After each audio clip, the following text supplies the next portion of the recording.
Assalamualaikum warahmatullahi wabarakatuh. Selamat datang kembali ya teman-teman. Sekarang kita akan masuk ke pembahasan kisi-kisi soal nomor 3. Nah, di sini capaiannya mampu menyelesaikan medan listrik yang ditimbulkan oleh muatan diskrit. Tipe soalnya itu esai dengan tingkatnya itu sulit. Untuk bobotnya itu 8 poin. Nah, kisi-kisi soal nomor 3 fisika dasar 2B ini itu mirip banget dengan kisi-kisi soal nomor 2 pada fisika dasar 2A. Gitu. Jadi nanti kalau video yang teman-teman tonton itu saya menyebutkan soal nomor 2, itu artinya soal nomor 2 di fisika dasar 2A. Tapi pembahasannya bisa teman-teman pakai untuk menjawab kisi-kisi di soal nomor 3 ini. Langsung aja kita masuk ke pembahasannya. Nah, di sini kita coba lihat dulu ya rumus dari medan listrik. Nah, rumusnya itu ini ya. Rumusnya itu E sama dengan K dikali Q dibagi R pangkat 2. Gitu. Nah, di sini perlu teman-teman perhatikan bahwa pada Q-nya ini, pada muatannya ini itu kita kasih mutlak. Gitu. Nah, terus di sini untuk nilai K itu nilai konstanta gaya listrik yang nilainya itu 9 dikali 10 pangkat 9. Nah, kemudian juga hal penting yang perlu teman-teman pahami terkait dengan medan listrik ini adalah terkait dengan arah dari medan listrik itu sendiri. Jadi di sini ada muatan positif, yang ini muatan negatif.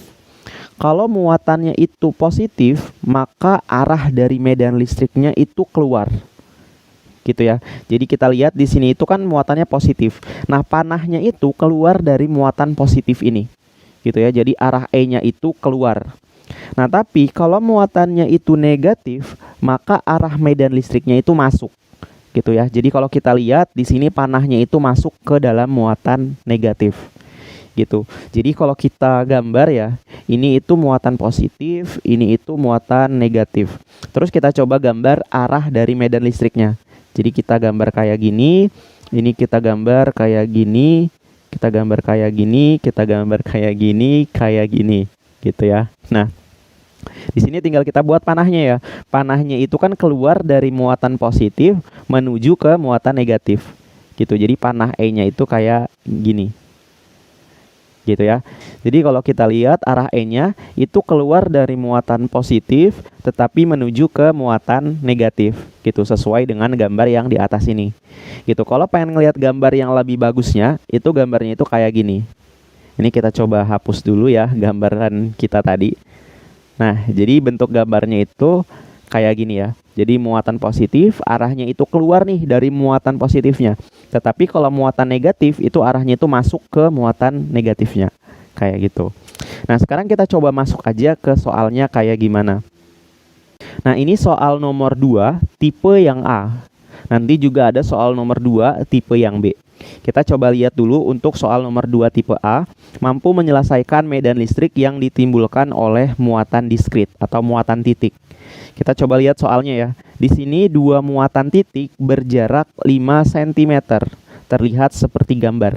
Jadi di sini ada muatan QA, muatannya itu di sini negatif ya. Jadi di sini ada muatan QA, nilainya itu negatif ya.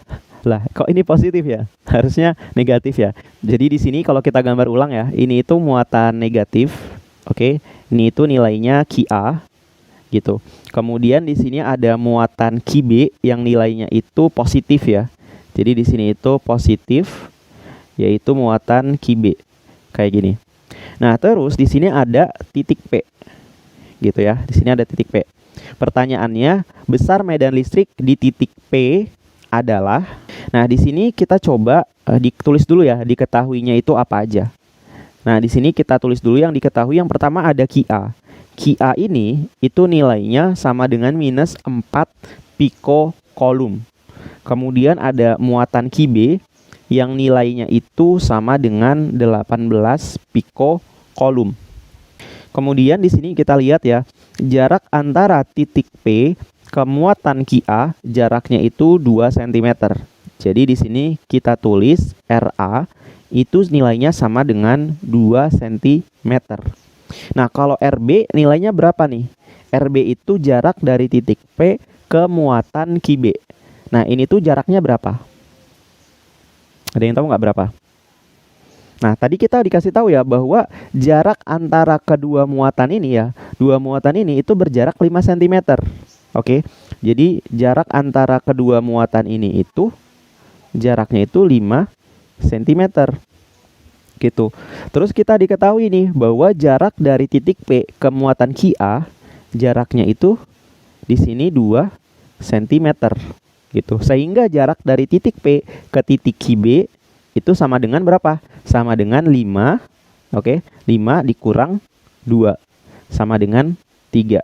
Jadi RB itu nilainya sama dengan 3 cm. Oke, nah sekarang tinggal kita ubah satuannya ke satuan standar internasional. Nah, untuk yang QA ini kan minus 4. Di sini tuh ada piko. Piko itu artinya dikali 10 pangkat minus 12.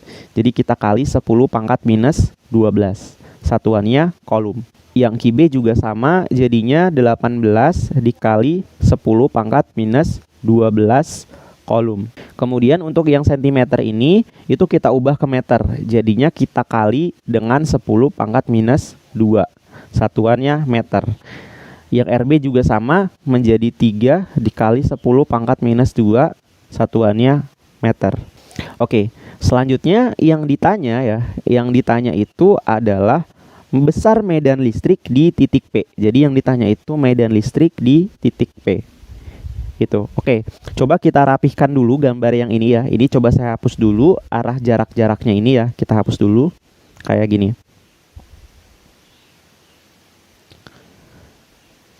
Oke, yang ditanyakan medan listrik di titik P sini ya. Kita coba jawab. Nah, sekarang kita coba lihat titik P. Titik P ini di sebelah kirinya itu ada muatan QA yang nilainya negatif. Dan di sebelah kanannya itu ada muatan QB yang nilainya itu positif. Kita coba lihat dulu muatan QA dulu ya. Nah, kira-kira titik P ini arah medan listrik yang dihasilkan oleh QA itu arahnya ke kiri atau ke kanan. Kira-kira arahnya gimana? Arah medan listrik yang dipengaruhi oleh muatan QA ini. Ada yang punya ide? Oke, betul ya. Arahnya itu adalah ke kiri. Oke, jadi medan listrik yang dihasilkan oleh muatan QA itu arahnya ke kiri. Kenapa? Karena di sini QA itu muatannya negatif. Oke, nah ingat ya, kalau muatannya itu negatif, arah medan listriknya itu menuju ke muatan negatifnya. Panahnya itu menuju ke muatan negatifnya. Gitu. Maka di sini arah panah dari medan listriknya itu menuju ke muatan negatifnya. Gitu. Oke ya, sampai sini paham ya. Nah, selanjutnya kita coba lihat medan listrik yang diakibatkan oleh muatan QB. Arahnya kemana? Arahnya ke kanan atau ke kiri? Arahnya kemana? Ada yang punya ide nggak? Oke, betul ya. Arahnya ke kiri. Betul nih, arahnya ke kiri. Kenapa arahnya ke kiri? Karena kita lihat ya, bahwa ini tuh muatan positif. Kalau muatan positif, arah medan listriknya itu keluar dari muatan positifnya. Gitu. Jadi arah medan listrik yang dihasilkan oleh QB ini keluar ya. Keluar artinya itu ke sana ya. Arahnya keluar ke sana. Artinya di titik P, arah medan listrik yang dihasilkan oleh muatan B itu arahnya ke kiri ya. Jadi di sini arah dari medan listrik EB-nya itu ke kiri. Gitu. Nah, sekarang kita coba hitung dulu masing-masing nilainya. Kita coba hitung dulu nilai medan listrik yang dihasilkan oleh muatan A. Kita coba hitung EA. Nah, EA itu sama dengan K dikali mutlak QA dibagi sama RA pangkat 2. Gitu. Nah, ini tinggal kita hitung aja. Nilai K itu kan 9 dikali 10 pangkat 9. Kemudian kita kali QA. QA-nya itu ini ya. Ini tuh kan negatif ya, karena di sini mutlak kita masukkan angka positifnya, yaitu 4. 4 dikali 10 pangkat minus 12 dibagi RA. RA itu nilainya 2 dikali 10 pangkat minus 2. Karena dipangkatkan RA-nya, berarti di sini kita pangkatkan 2. Gitu. Nah, ini kalau kita hitung hasilnya sama dengan 90 Newton per kolom. Jadi ini besar medan listrik yang dihasilkan oleh muatan QA.